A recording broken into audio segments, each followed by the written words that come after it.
每次去旅遊，你係咪都會問當地有咩係其他地方食唔到嘅地道美食？有咩手信值得帶？今日同大家介紹兩家有故事嘅老字號，每一家都承載住深厚嘅歷史底蘊。鍾意聽古仔嘅朋友，千祈唔好錯過啦！第一個要同大家介紹嘅就係周生記太爺雞。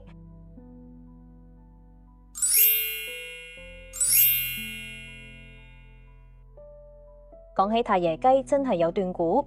1911年由清末新會縣太爺周貴生所創。佢本身係江蘇人，辛亥革命後佢結束咗官吏生涯，全家搬到廣州百靈路定居。為咗養家，佢憑住當官時食遍吳越名肴嘅經驗，將江蘇分製技藝同廣東老法融合，創製出呢度獨一無二嘅太爺雞。因為佢做過縣太爺，所以大家就叫佢做太爺雞，店名就叫周生記太爺雞。太爺雞曾經風靡羊城，成為六國飯店、大三元酒家嘅招牌名菜。但係你知唔知，一道咁有特色嘅菜肴，曾經因為受到政治環境嘅影響，相關技藝瀕臨失傳。好在到咗20世紀80年代，周貴生嘅曾外孫高德良重新將太爺雞搞咗起身，令呢道菜重新面世。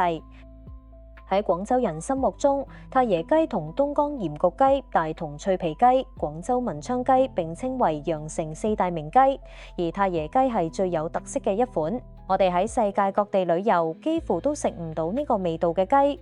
佢同傳統嘅廣東豉油雞、滷水雞味道都唔一樣，佢帶有一種獨特嘅煙燻香氣。據太爺雞第5代傳人介紹，呢門手藝一直喺家族內部傳承，從來都唔愛收徒弟。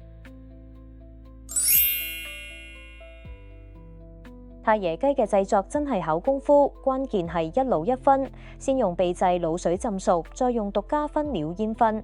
煙燻時要掌握火候，用旺火，但係煙霧濃重時就要取出，時間大約3分鐘，唔可以過長。呢個燻而不焦嘅技藝就係太爺雞嘅靈魂所在。做太爺雞材料都好講究，要用上等嘅水仙茶葉，再加上桂皮、甘草、紅谷米等20幾種調味料，最後用黃糖燻製上色。其實比起太爺雞本身，佢復興者背後嘅故事更加值得回味。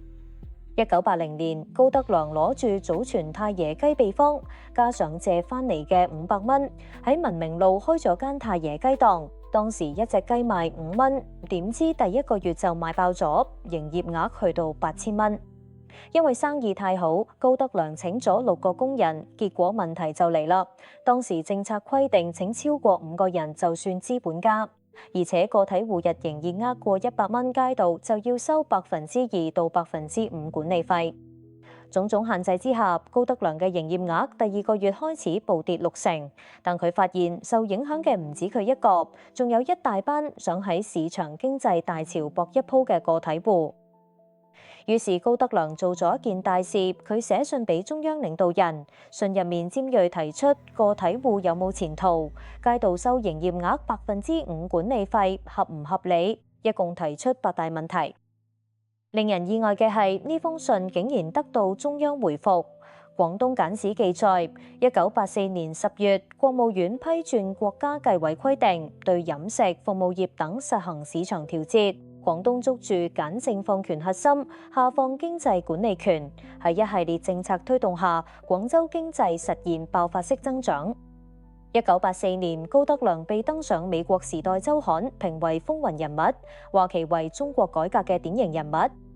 所以嚟廣州旅遊，有機會一定要試下周生記太爺雞。呢個唔單止係美味，仲有一段改革開放嘅歷史。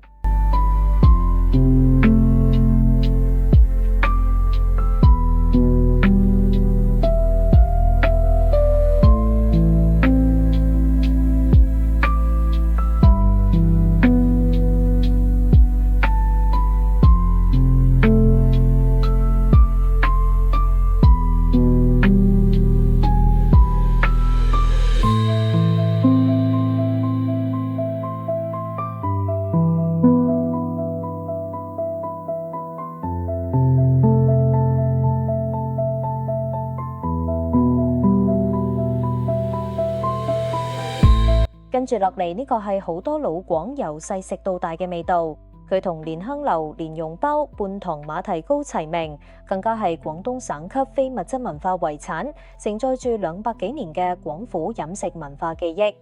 你哋估到係咩味呢？佢就係雞仔餅啦。相信有唔少人都知道雞仔餅，但你哋知唔知佢嘅原名其實係小鳳餅？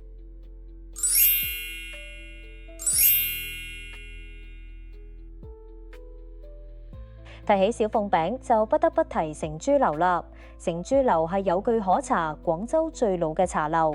1746年乾隆年間開業，由當時廣州5大家族之一嘅伍子元所創。相傳咸豐5年，伍子元接待外地客人，碰巧主廚唔喺度，情急之下就吩咐婢女小鳳做一款廣東點心待客。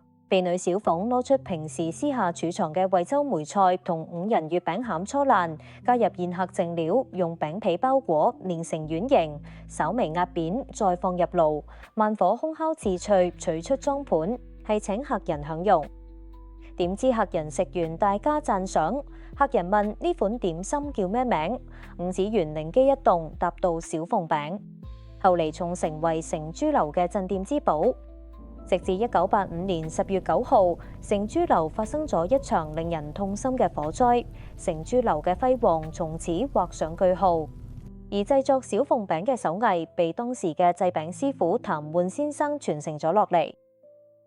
2002年，成珠樓前員工喺原址對面開咗間小鋪，繼續賣小夢餅，令呢個老味道得以保留。所以如果想品嚐傳統正宗嘅雞仔餅，就唔好錯過啦。無論係自己睇電視、刷手機嗰陣當零食食，定係買嚟做手信都非常合適㗎。好啦，今日嘅廣州百年老字號之旅就講到呢度。如果你想體驗最地道嘅廣州味道，記得關注我哋呢個頻道啦。鍾意呢條片嘅話，記得 Like、Share、Subscribe， 下次再帶大家揾更多好嘢食。